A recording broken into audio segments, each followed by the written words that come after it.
I just got off the phone with someone whose relative is screaming at them. They call up, they call them the worst names, they say horrible things to them. They give them a piece of their mind a lot, a lot. And it's happening on a daily basis. It's so hard. It's so difficult. How can we deal with this? What does the Torah want? What is Hashem telling us when someone screams at us? So the first thing we have to remember is nothing happens without a reason. Every single difficult experience that we have is an asoyan from Hashem. It's a test in Amunah. Hashem is testing us. How strong are you in Amunah? As the Zohar says in the Akdama, Ches, Tafches, in Bereshis, Hashem tests us with these tests because He wants to see if we have Rechima Shlema, if we have complete love of the Borei Olam, if we have total and complete love of Him. And therefore, sometimes people scream and sometimes yell and talk to us in not a nice way. And really, we have to understand, as Gershon Elstein has said many times over the past years, it has nothing to do with this person. It has absolutely nothing. This has to happen to us. This event has to happen to us as part of our growth, as part of our development. It must be. It must be because everything Hashem does is good. Nothing bad ever happens. If something happens to us, it's because this is ultimately good. It must happen. The person is only a messenger to take this. If it didn't happen from him, it would happen from someone else. This is the first thing to keep in mind. Has zero, nothing to do with that person at all. Number one. Number two, yeah, the Gemara tells us when someone screams at you, you lose 100 Averas. 100 Averas. Yeah, if you get screamed at 1,000 times, that's 100,000 Averas gone. Imagine that. That's like hopefully at least one day's worth or a week or a month. And this is something that we should be happy about, right? That's number two. Number three is that when someone speaks to you in a very improper manner, it's probably because they're going through a hard time. It's probably because they're suffering. It's probably something wrong with them. It's probably built up anger, frustration. Good chance it has absolutely nothing to do with you. Zero, right? And in fact, we have in this week's Parshas Vayetze, Vayar Hashem ki snu Leah.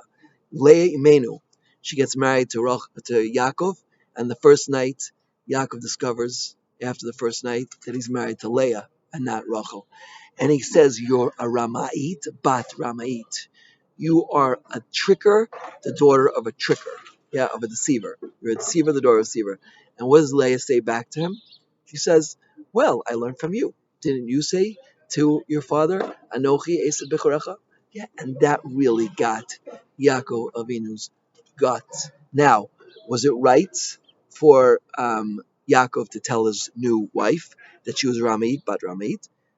Probably not. It wasn't such a good thing to say, even though it happened to be, it seemed like it was the truth.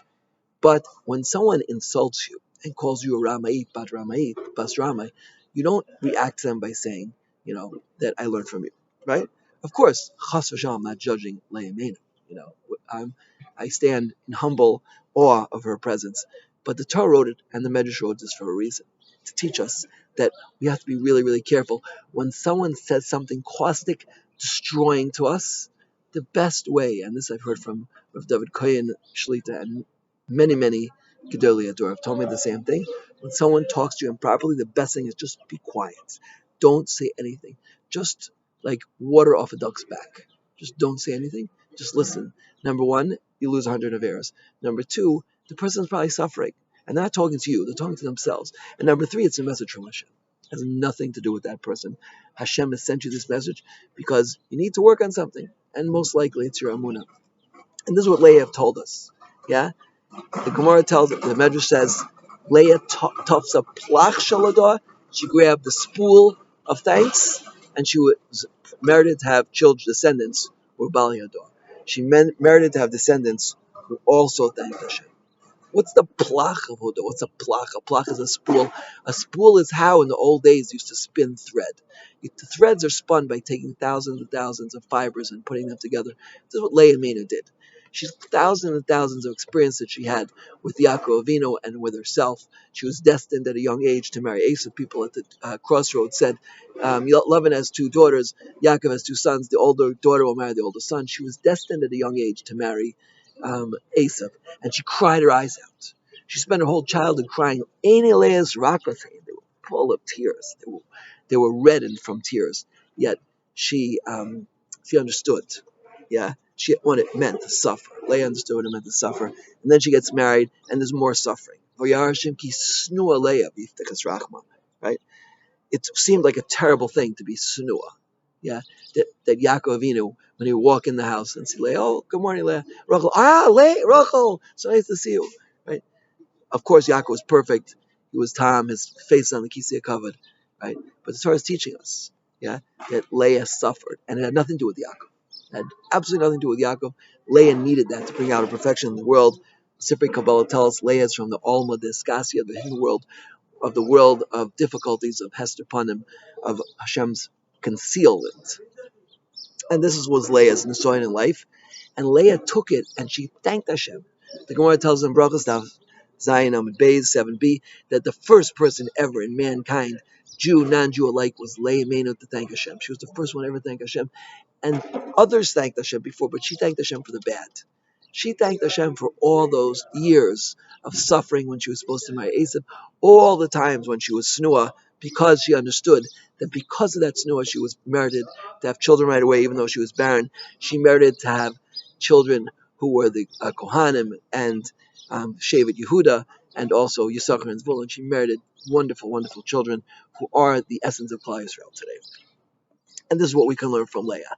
No matter what happens, if someone screams at you, someone yells at you, someone treats you improperly, it has nothing to do with them.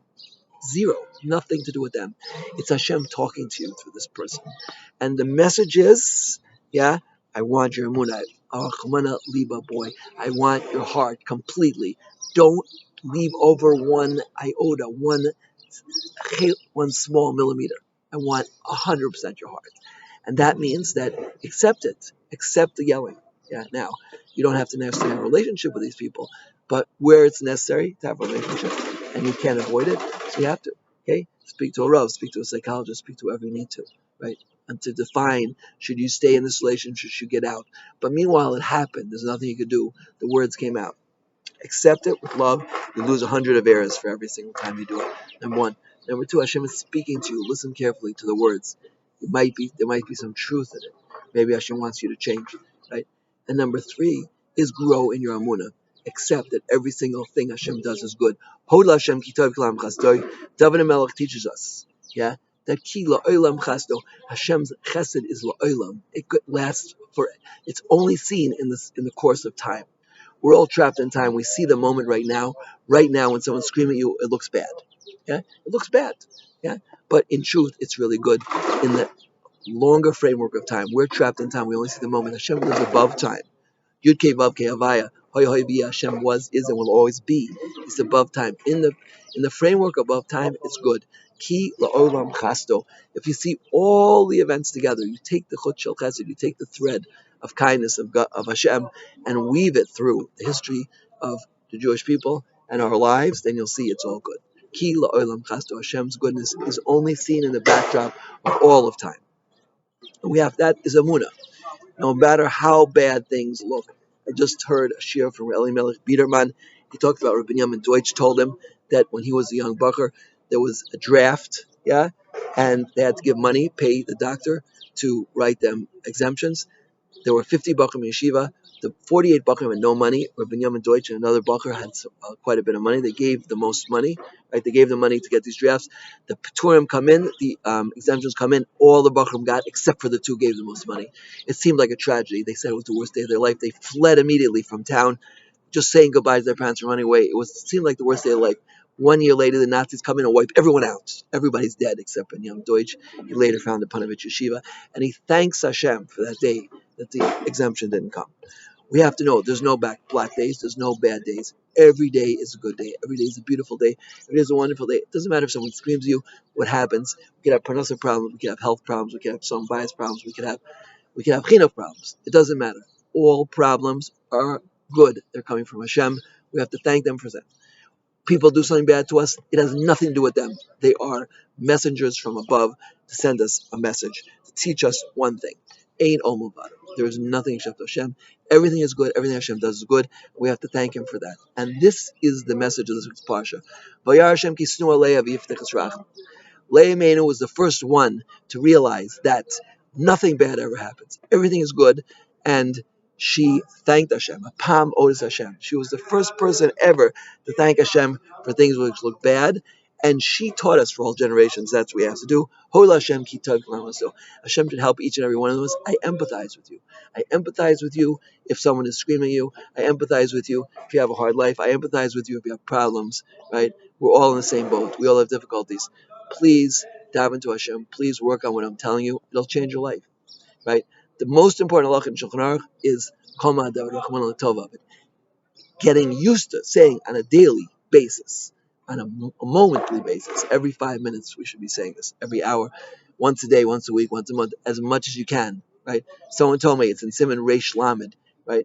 It stands for Rogel Lomar, frequent to say, and also Rahmana Latov. Everything the Merciful One does is good, and we should express this as much as possible. Hashem should give us the strength, inner strength and outer strength, emotional, mental, physical, psychological, spiritual, whatever strength we need, give it to us and be merit to say often, Kol Ma'adav Rahmana Latov, Amen.